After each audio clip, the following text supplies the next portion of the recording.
When symbol becomes proof, occulture, art, and conspiracy.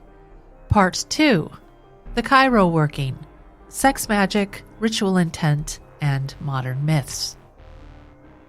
Hello, and welcome back to this video series, wherein I respond to a YouTube video from the channel Izzy regarding the alleged occult rituals and Baal worship of designers and artists Rick Owens and Michèle Lamy. This is part 2 that focuses on the collaboration of Owens and Lamy with performance artist Christeene. If you haven't seen part 1, please watch that first and then come back to this video. A disclaimer: this is in no way meant as a pejorative attack on the content creator Izzy. Izzy is, of course, free to make his content as he pleases, but for me, this was an opportunity to show how differently material can be presented. Additionally, this series will be available for YouTube and Patreon members as early access content.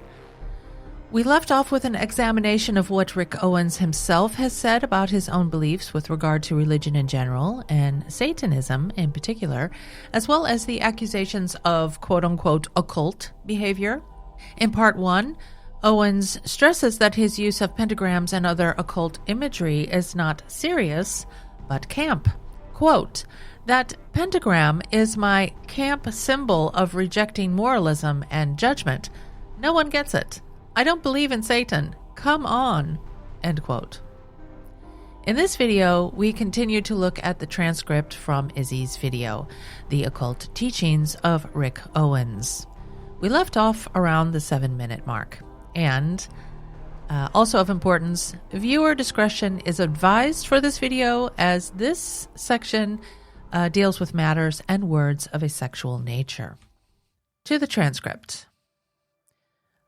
But before we get to the literal portals, and sorry, but I have to interject here, the portals that Izzy claims Lamy is opening will be covered later on, so let's focus on the next statement from 739. We're going to focus on one thing that Rick might be doing that is identical to Crowley and what he did within his magic rituals.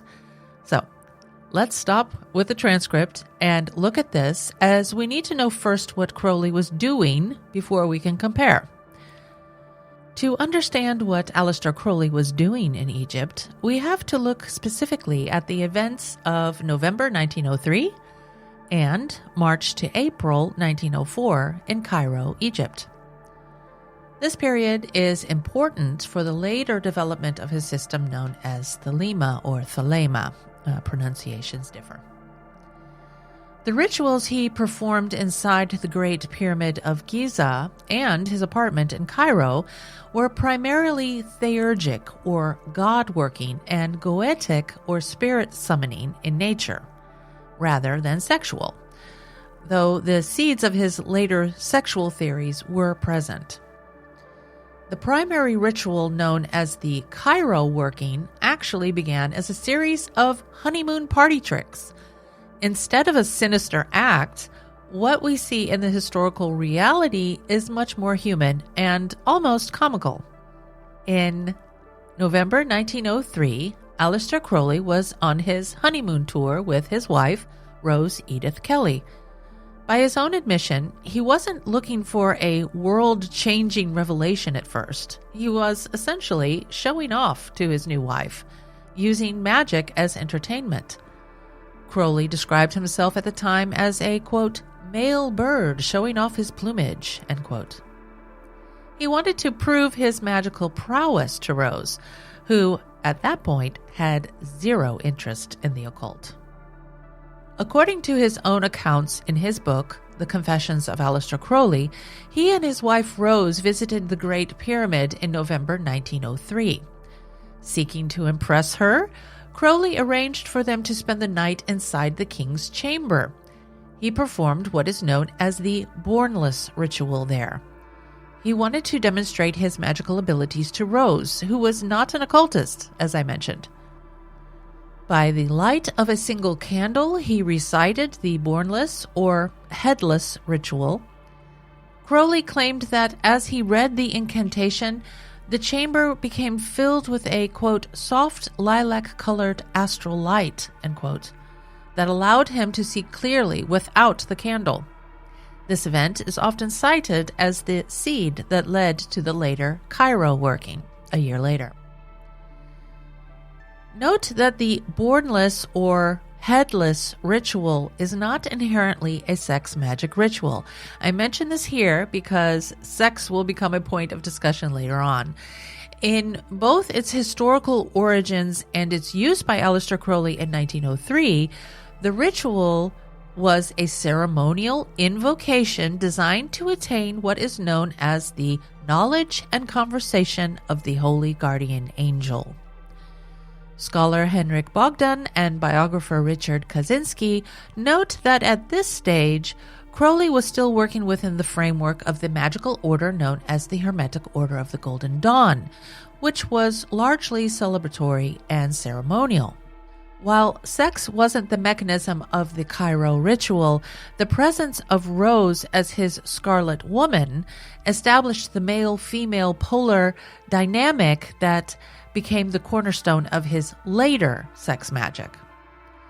Academic interpretations for the motivations of Crowley's activities in Egypt range from a synthesis of Crowley's mountaineering discipline and his desire to surpass his Golden Dawn mentors, Kaczynski writes about that, to a way for Crowley to process his rejection of Victorian morality and Christianity.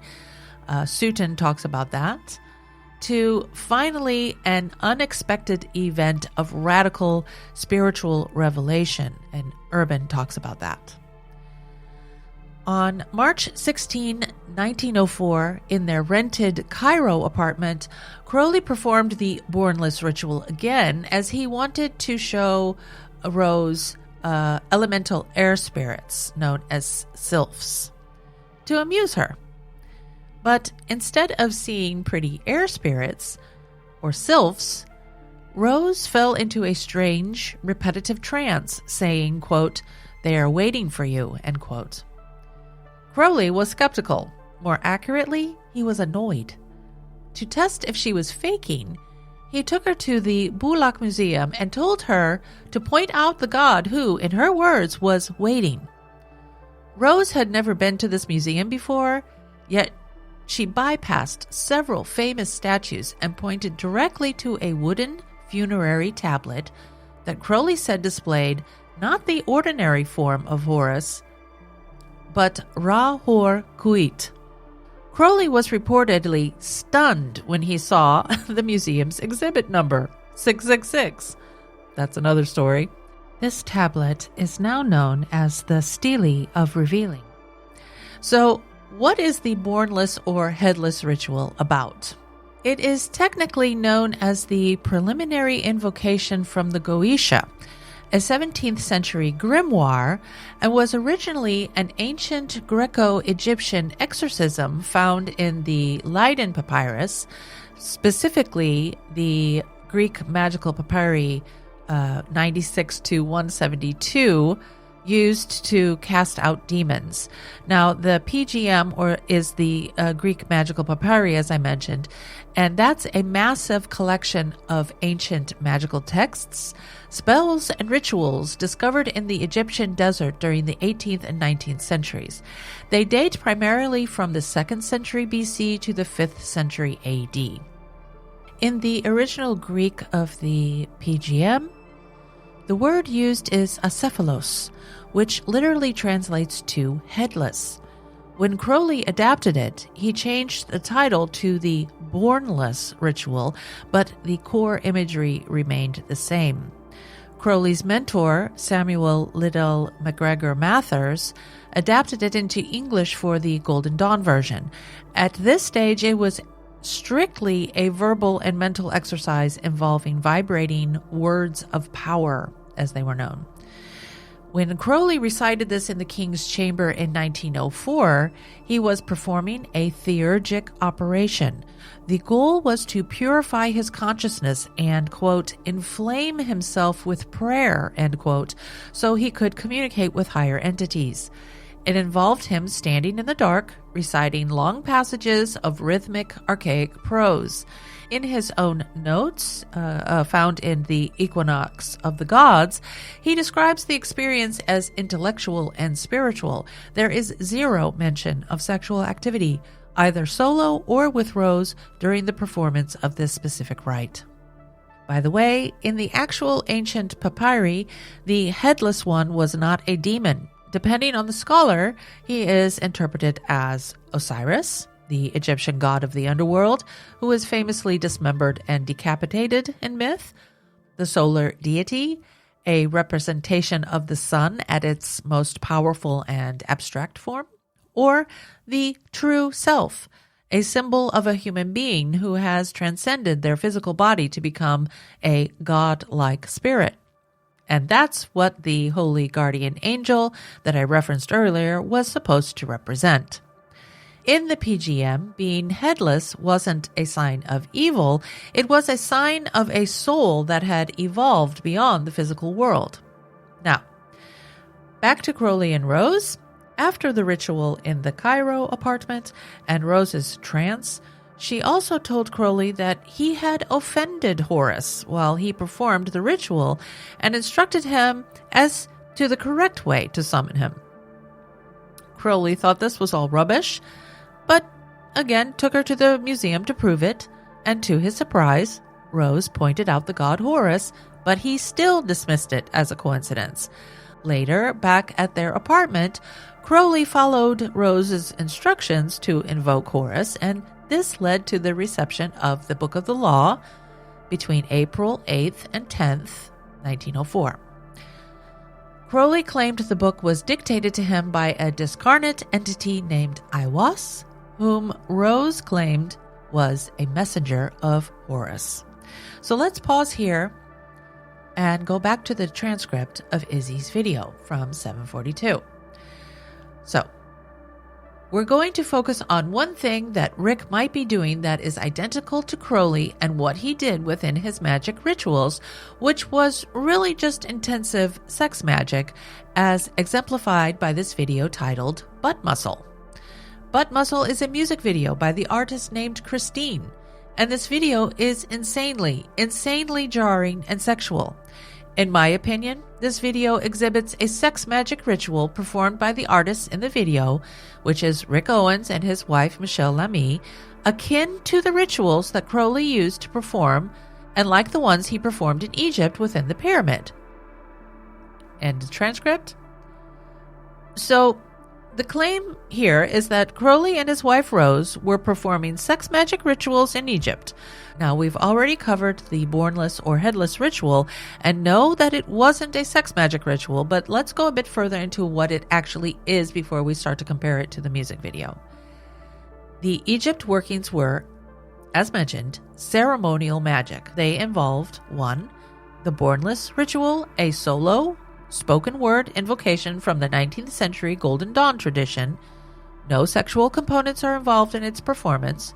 The goal is to purify the consciousness and inflame yourself with prayer so that you could communicate with higher entities, in this case, the Holy Guardian Angel. 2. Astral travel, using the body of light to explore higher planes. 3. Theurgy, drawing down divine entities into human form. And 4. Automatic writing, which was happening when Crowley was receiving the Book of the Law from Owens. Scholars like Jake Stratton Kent and Henrik Bogdan emphasize that the bornless ritual is pneuma-centric, or breath or spirit-centered, not soma-centric, or body or sex-centered.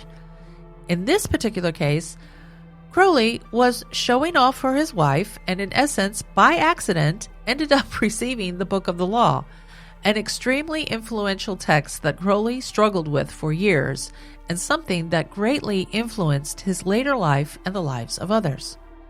But why is the ritual Crowley performed now claimed to be sex magic? The confusion generally arises from 2 places. The first being Crowley's later Liber Samek. Around 1920, 16 years after the Egypt trip, Crowley rewrote the Bornless ritual and titled it Liber Samek. In the comments to this version, he suggests it can be adapted for OTO members who practiced sex magic.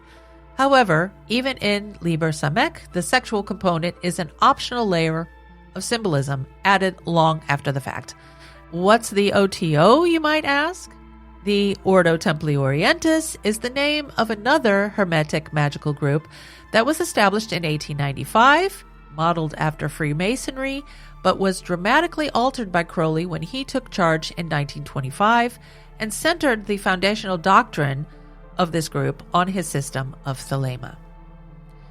The second confusion arises from modern chaos magic. In the late 20th century, some practitioners began using the gnosis, quote-unquote, generated by sexual climax as a battery of sorts to power old rituals like the Bornless. This is a modern innovation, not the historical intent. They did this in a particular way. They shifted the ritual from a conversation with an external spirit to a psychological and biological firing of the subconscious. How did this happen? Let's have a quick review of the history. Kenneth Grant was a ceremonial magician who was a member of Crowley's OTO and his personal secretary at one point. He later became head of the order after Crowley's death in 1947. Shortly thereafter, Grant befriended the artist and occultist Austin Osman Spare, and Grant's interpretation of Spare's sigil magic and the Zos Kaya cultus became the literal engine of chaos magic. Without Grant bringing Spare's techniques into the modern occult consciousness, the central practice of chaos magic, known as sigilization, might never have gone mainstream. Osman Spare viewed the traditional use of incense, robes, and hours of chanting to reach a state of religious fervor and headless or empty state as a waste of time. He argued that the same state of vacuity or emptiness required to reach the subconscious could be achieved much faster through sexual exhaustion, physical pain, or intense fatigue, so he replaced the ritual with his own methods. His sex magic was ecstatic exhaustion, and it was much more individualistic and solitary than the ritualized sex magic found in Aleister Crowley's ODO. Instead of the long invocation, Spare used what he called the death posture, a method of sensory deprivation and physical strain, or autoeroticism to reach the quote-unquote ecstatic state. In this state, he would fire a sigil that represented the same divine authority the Bornless ritual seeks to invoke. In Spare's version, you would create a sigil representing that power and then charge it at the moment of sexual climax or total physical collapse. By doing this, the magician bypasses the conscious mind or the ego and plants the seed of the ritual directly into the subconscious. He took the intent of the ritual, accessing the divine subconscious or the kaya, and used sexual ecstasy as a shortcut to get there without all of the ceremonial baggage. Back to Grant. His Typhonian trilogies, starting with the Magical Revival in 1972, introduced several concepts that resonated with the budding chaos movement. The first being Lovecraftian magic. Grant was one of the first serious occultists to treat H.P. Lovecraft's Cthulhu mythos as a valid magical current. This we see in the Necronomicon mythos. This helped establish the chaos magic principle that fictional systems are as effective as ancient ones if the magician believes in them. The other concept was the night side. Grant explored the tree of death, known as the Klipot, and the night side of Eden. This was the opposite of the tree of life taken from the Kabbalah. Ceremonial magicians worked with the Kabbalistic tree of life as spiritual concepts or states to attain, and the tree of life became a map of the human psyche and a ladder for spiritual evolution. Chaos magicians adopted this darker, more transgressive aesthetic, moving away from the white light mysticism of the Victorian era. In his Typhonian trilogies, Grant argued that the Bornless One was a symbol for the Sumerian or Egyptian outer ones, and that the energy required to bridge the gap between dimensions was sexual, kalos, or biological secretions or energy. As a result, Grant made it popular to view the Bornless ritual as a formula for opening a gateway known as the Mauve Zone, using sexual energy as the propellant. He framed the ritual as a biological technology rather than a religious ceremony. Later magicians, such as Peter Carroll, transformed this even more. In his book, Liber Null, Carroll stripped away the headless one or bornless one as deities. To a chaos magician, the bornless ritual is a Gnostic warp. Carroll categorized the ritual under the algoides, or the higher self. He taught that the technique of the gnosis, which includes sexual arousal or excitatory gnosis, is the engine that makes the ritual work. In the chaos view, the ritual is just flavor text for a state of altered consciousness. So lastly, let's look at what history and scholarship has to say about Crowley's system of thelema and sex magic. 1. Thelema is not centered on sex.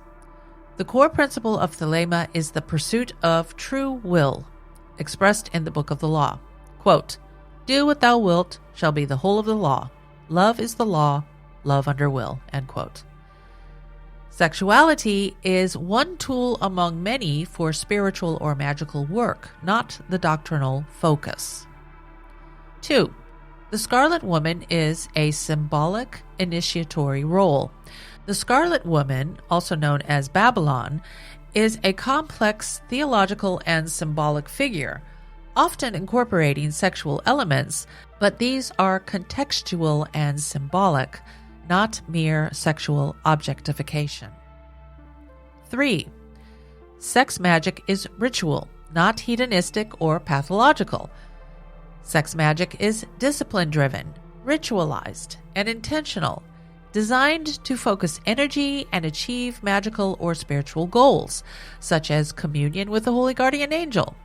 Participants act with conscious intent, not compulsion, and claims of deviancy or sexual illness are misinterpretations. 4. Sex magic is not BDSM, kink, or orgiastic.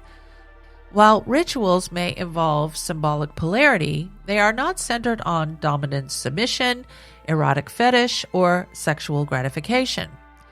Any similarity to BDSM, kink, or pornography is superficial and symbolic, not doctrinal or intentional. 5. Sex magic is not prostitution. Ritual sex in thelemic practice is non-commercial and non-transactional. Partners participate in ritual roles, emphasizing agency and spiritual purpose rather than sexual commerce. 6. Sex magic is not pornography. The acts are ritualized, symbolic, and private, with the focus on spiritual or magical work rather than erotic spectacle. Misinterpretation as pornography conflates symbolic ritual with audience-centered sexual content. 7. Sex magic is not immorality. Crowley framed ritual sex as sacred and symbolic, transforming physical energy into spiritual or magical work. Allegations of immorality are largely sensationalized. They reflect cultural biases rather than textual or ritual reality. So, with that background covered, let's move on with the transcript from 823. Again, we don't have anything on Rick specifically performing any magic rituals, not vocally saying it, but we can deduce what he is doing based upon his actions. And that is something that we can look to because I never just make anything up. I always source everything. And when it comes to the occult, actions speak louder than words. Now, before I show you these shocking images from this video, we're going to discuss what sex magic is.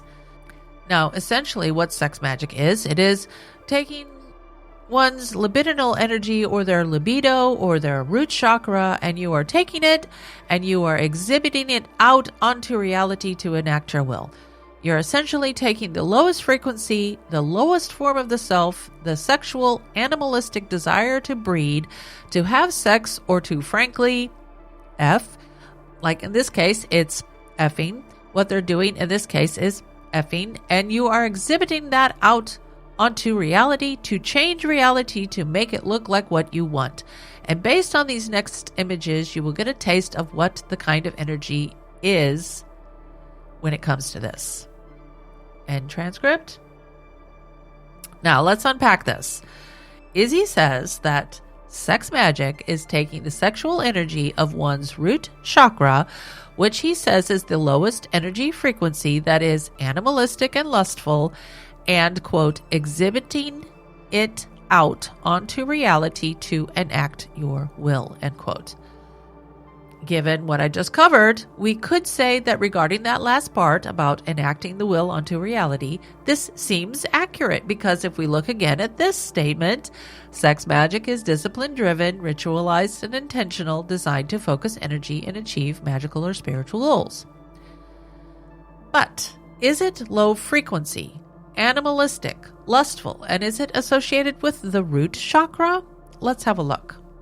In the system of Aleister Crowley, there is no doctrine that I can find of that talks about low frequency or high frequency energy. These terms come from modern New Age discourse, on the other hand, and 20th century reinterpretations of Eastern concepts. Crowley's framework instead uses will, consciousness, symbolic correspondences, and ritual intention. Wouter Hanegraaff shows that modern esotericism often blends systems such as chakras and Western magic. But historically, these are distinct traditions with different vocabularies. So calling sex magic low frequency is anachronistic or out of time and place in history and external to the system. Sex magic is not animalistic. It is disciplined and symbolic. Sex magic in Thelema is ritualized, intentional, and highly controlled. It requires concentration, visualization, symbolic awareness, timing, and restraint. This is the opposite of impulsive, instinct-driven, animalistic behavior. Henrik Bogdan, for example, discusses how sexual elements in Western esotericism are instrumental and structured, not expressions of uncontrolled desire. In addition, Marco Pazzi notes that Crowley's transgressive elements are strategic and symbolic, not hedonistic indulgence. The act is controlled transformation, not instinctual release. The claim about the root chakra comes from Hindu and Buddhist tantric systems, not from Thelema. The system of Thelema uses the framework of Western esotericism, and the use of sexual energy is as a symbolic tool tied to will. Tantra uses the framework of subtle bodies, such as chakras and kundalini. In this case, sexual energy rises through chakras toward liberation. These systems use different metaphysics, use different terminology, and aim at different structures of experience. Chakras belong to tantric traditions, not Western ceremonial magic.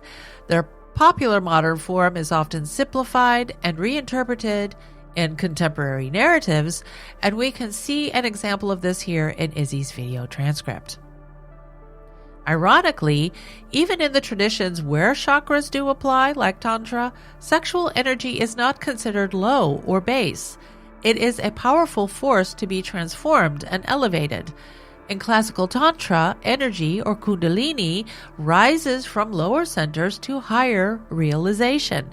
The process is disciplined, initiatory, and controlled, so even within chakra systems, sexuality is transformative, not animalistic.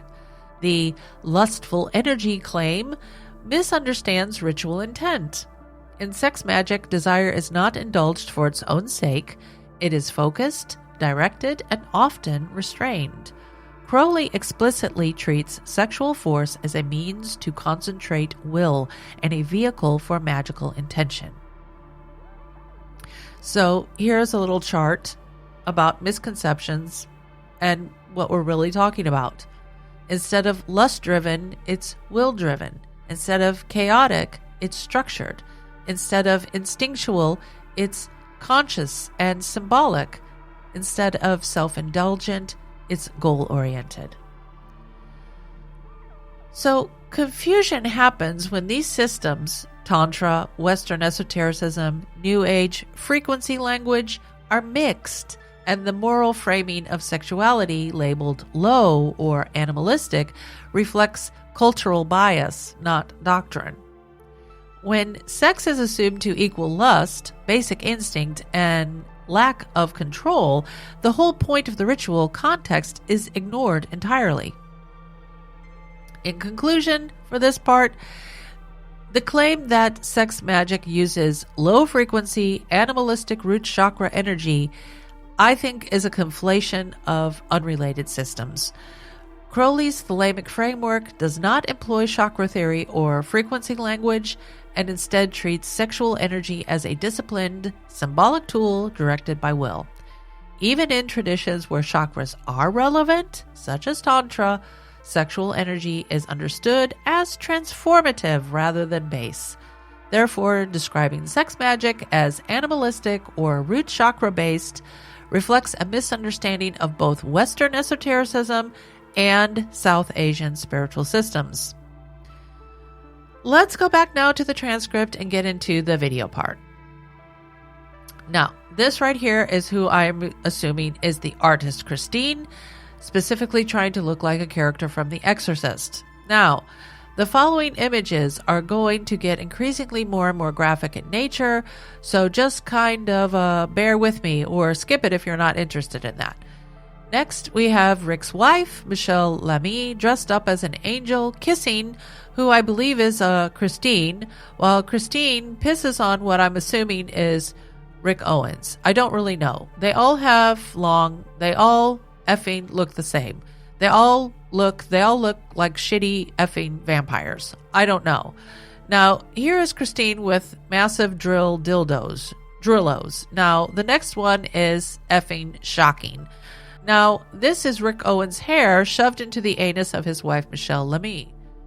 Interjecting here, that's Christeene in the photo, not Michèle Lamy. Back to the transcript. And the interesting thing about this is Rick Owens has very long, dark hair. Now, if you don't know this, in the occult, in some forms of the occult, depending on what you practice or whatever, long hair and hair is actually the extension of the nervous system. And many believe it actually connects you to ether and to what is the ether realm, the fifth element, the soul realm. So it going into her anus actually mimics and is laughing and sneering in the face of basically creation. Within the occult, anal sex is seen as something that is anti-telos. It is untelic. In Greek, the telos is the end purpose or the goal, right? Now, if we're thinking about sex, traditionally sex there's a goal to it. It's to have children. It's to breed, right? But when anal sex is performed within the occult, at times it can be done so as something being untelic. It is the ending of the telos because the seed is one that creates. There is no way a child can be born from anal sex. It is a seed without telos. And a lot of what the occult does and aims at is sneering in the face of creation, distorting creation. And as we continue to look at Rick's work and we find out and see the bigger picture with his runway shows and what his actual sort of what people look like wearing his clothes, it is exactly that. It is to destroy and distort creation and to make it ugly, because Satan cannot create. It can only disrupt, distort, uglify, and sneer in the face of creation. And that is what the point of Michèle Lamy, aka the High Priestess of Paris, dressing up like an angel and being floated around in the video, is to present as well. It is to sneer in the face of the angelic, into the divine. I'm sorry, this right here is not love. This is not what love looks like. This is an inversion of love, to be kissing and what is supposed to be semen, which is the seed. And it's a lot. It's a lot. End transcript. Okay. Yes, indeed, this is a lot. Let's look at the claims about long hair, and then the concept known as the telos, and the claim that the occult sneers in the face of creation. Okay, with regard to long hair, yes, some people in occult or New Age circles believe hair has subtle or spiritual functions. But these beliefs are symbolic and experiential. They vary widely across traditions and lack verification beyond personal testimony. In religious studies and theology, beliefs about hair vary widely by tradition, but scholars treat them as cultural expressions of meaning rather than literal metaphysical mechanisms. Many religions do have teachings about hair. For example, Sikhism mandates uncut hair as a sign of spiritual discipline. Some Christian groups historically linked hair length to modesty. Certain monastic traditions shave the head as a sign of renunciation. These practices are ritual and symbolic within their theological frameworks. In theological scholarship, hair is often discussed as part of religious identity, purity norms, or community practice, not as a conduit to metaphysical realms. So, honestly, this specific example from Izzy did stump me a bit, I will confess, but this is what I could find that might be referencing it. When I look at Izzy's specific phrasing, it seems to trace back to a viral internet urban legend from the early 2010s rather than verified historical occultism. The story in a nutshell is this. The idea that hair as a sensory organ for the nervous system was offered through an unverifiable story involving the U.S. military during the Vietnam War. The story claims that the military recruited Native American scouts for their quote-unquote supernatural tracking abilities. However, once their hair was cut due to military regulation, they reportedly lost their sixth sense and could no longer sense the enemy. The story claimed the military conducted tests showing hair acts as quote-unquote exteriorized nerves or antennae that transmit information to the brainstem. And I found this on Snopes.com, by the way, and Snopes says this is false. There is no record of such a study in military or medical archives, according to them. The story first appeared on New Age blogs around 2011 and has since been adopted by conspiracy-driven content creators who blend it with religious, spiritual warfare rhetoric. Quoting now from the Snopes article, as Native American writer and creator of the blog Native Skeptic, Noah Nez wrote on a post for the Center for Inquiry, hair plays an important role in many tribes' religious beliefs, but those views have often been co-opted by various New Age movements. Quoting Noah Nez now, close investigation into various tribal beliefs might help explain the origin of this story. Though Native American legends and belief systems do incorporate terms for the supernatural, they do not use phrases found in New Age mysticism like aura or sixth sense. While there might be some variability in the details regarding the reasons for long hair from tribe to tribe, there is one major component that has remained consistent. Long hair has never been about aesthetics, but instead is a religious concern. End quote. Occult beliefs about hair functioning as a metaphysical connector are not part of mainstream theological doctrines in major religions. They're typically found in New Age, syncretic, or fringe spiritual movements, areas that religious studies scholars might describe but do not endorse as doctrinal truth. Additionally, this claim appears to confuse the law of correspondences with biological literalism. Traditional esotericism, like that of Agrippa or Paracelsus, operates on the principle of as above, so below. Hair might symbolize spiritual rays or connection to the divine, but it was never considered a literal biological extension of the nerves. In systems like Theosophy or Rosicrucianism, the ether or fifth element belongs to the etheric body, which is a subtle energy field that interpenetrates the physical body. Academic esotericism notes that while the nervous system is the physical vehicle for the soul, hair, which is dead keratin, does not possess the vital heat or spiritus required to act as a sensor. Religious studies scholars would view this claim as an example of syncretism, as I mentioned before, the blending of disparate beliefs into a new, often politically charged narrative. One example we can find that shows this with regard to hair is the Ecuadorian Andean healers or curanderas or doñas who perform ritual cleansings known as a limpia, meaning spiritual cleansing, in the markets and spiritual centers of Cuenca, Ecuador. This belief is a result of a deep weaving of pre-Columbian indigenous cosmology with Spanish colonial Catholicism. While these rituals involve significant focus on the head and hair, their purpose is rooted in Andean ethnomedicine, which differs fundamentally from the antenna theory. The limpia, as it is known, is a holistic practice designed to remove bad energy, fright, or anxiety, or bad air, as they call it. The antenna claim suggests hair brings in signals.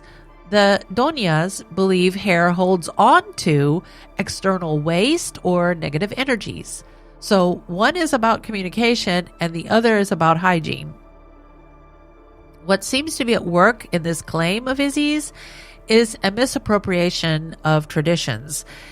So if we look at Native American cultures and the Snopes example, in these traditions, long hair is a sign of covenant, identity, and respect for nature, not a literal radio antenna for the brain. In fundamentalist Christian contexts, this hair as antenna theory is often used to enforce specific grooming standards or to warn against spiritual pollutants, and we could see the limpia in this aspect. Theologically, mainstream Christianity holds that the Holy Spirit dwells in the spirit of the believer, not in their physical appendages. And if we look at the biblical story of Samson, taken from Judges 16, theologians clarify that Samson's strength was a Nazirite vow, which was illegal in spiritual contract with God. His power didn't come from the hair's nervous system, per se, but his obedience to the vow. And when the hair was cut, the vow was broken, and God's favor departed.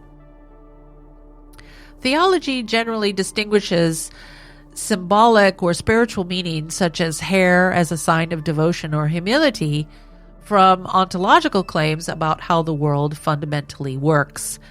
Claims about ether realms or spiritual energy tied to hair are treated as beliefs held by adherents, not universal religious truths. And even if we look at witchcraft, the use of hair in spell work is governed by the law of contagion. This law states that things which were once in contact with each other continue to act upon each other at a distance after the physical contact has been severed. So because hair grows from the body, it is seen as a part that represents the whole. So if a witch possesses your hair, they possess a piece of your essence.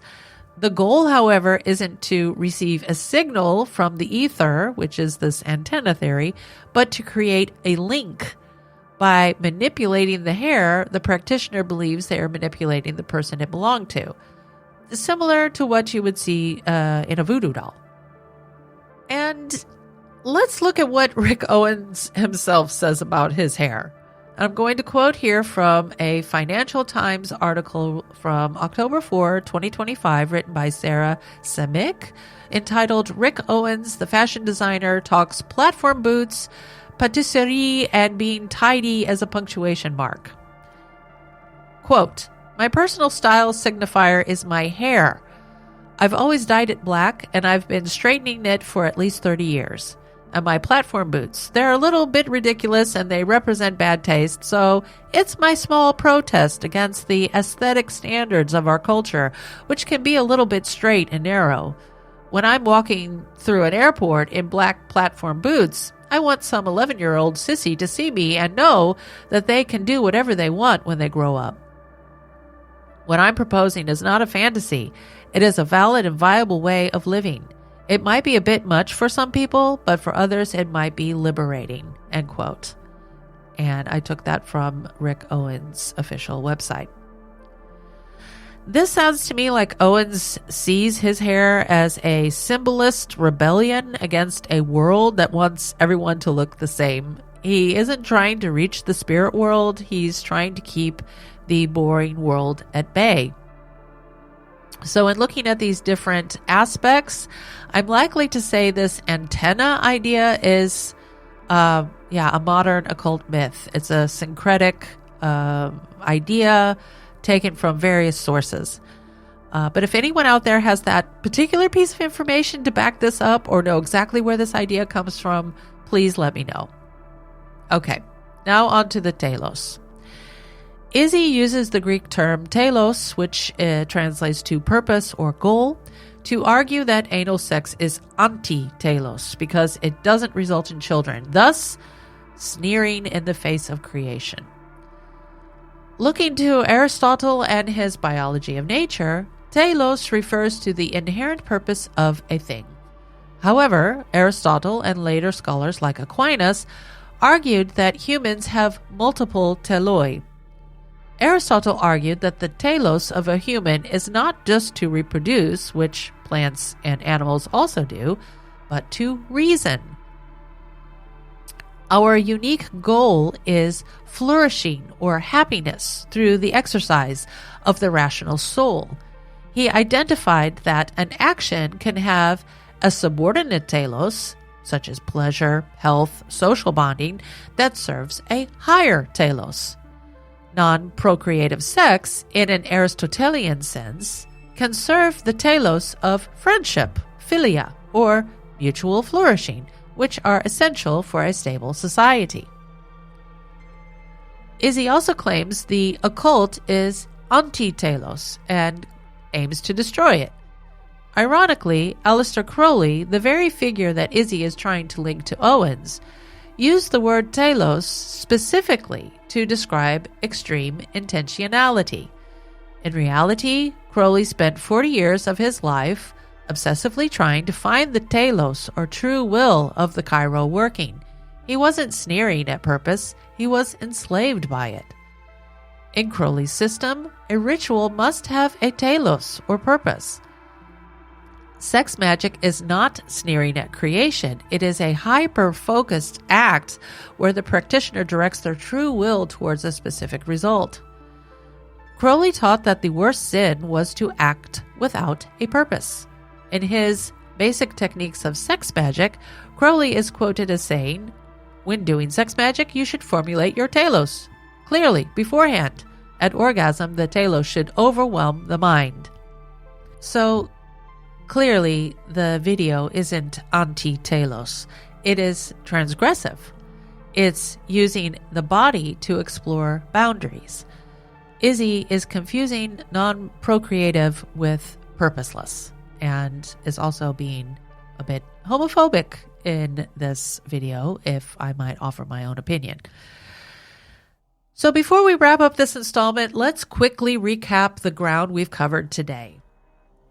1. Crowley in Egypt. We demystified Aleister Crowley's 1904 Cairo working, noting that his performance of the Bornless ritual was a ceremonial, spoken-word invocation aimed at spiritual purification, not a sex magic rite. 2. The evolution of sex magic. We traced how later figures like Kenneth Grant and Austin Osman Spare reinterpreted these ceremonies, moving from traditional ritual toward using ecstatic exhaustion or sexual energy as a biological shortcut to the subconscious. 3. Thelema versus misconceptions. We clarified that in the system of Thelema, sex magic is a disciplined, goal-oriented tool for the true will rather than a low-frequency or animalistic act. 4. The antenna myth. We looked into the claim that long hair acts as a literal nervous system antenna to the ether, tracing its origins to a probable modern urban legend rather than verified religious or occult doctrine or biological fact. 5. The concept of telos. Finally, we challenged the idea that non-procreative acts are anti-telos. By looking at Aristotle and Crowley, we saw that telos refers to a focused purpose or true will, which is often the very heart of these transgressive artistic and ritual acts. As I'm trying to keep these videos shorter in length, I will end part 2 here. Part 3 will continue with the discussion of the music video collaboration and the claims made by Izzy about their intentions with making it. Plus, I will give my opinions as to what I actually think the video is about, because it's not sex magic. It's transgression, as I said. And there is a very interesting comparison and larger discussion that comes out of all of this. But I need time to explore that, and that will be happening in part 3. I will be working to get that next part out sooner than later for you all. The delay with part 2 was due to surgery that I had and the recovery time required because of that. So if you are still here now, thank you so much for watching and listening to the very end, and I'll be back again soon.